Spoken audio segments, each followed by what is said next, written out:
Well, we may be just weeks away from the beginning of marijuana legislation in our country. The federal government is reportedly set to introduce the legislation April 10th with the aim of making recreational pot use legal by Canada Day next year. It would be up to the provinces to decide how to distribute marijuana, but ministers at Queen's Park today were short on specifics about how they would handle the sale of weed in Ontario.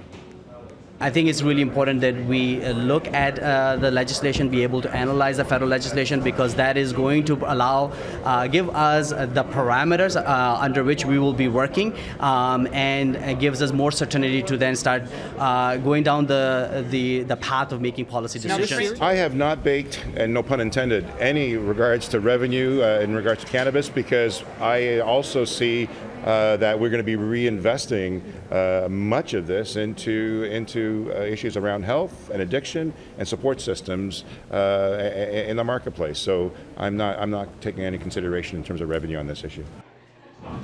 While legalizing pot could mean major cash for governments and businesses, it's also highlighting major concerns about drug-impaired driving in our province.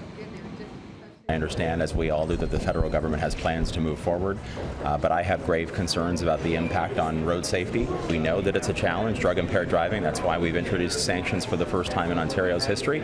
We continue to have some concerns about moving forward aggressively until we have solutions. At this point in time, we are still working with a number of partners on the technology, but we do not have a confirmed way to test to the roadside at this point in time.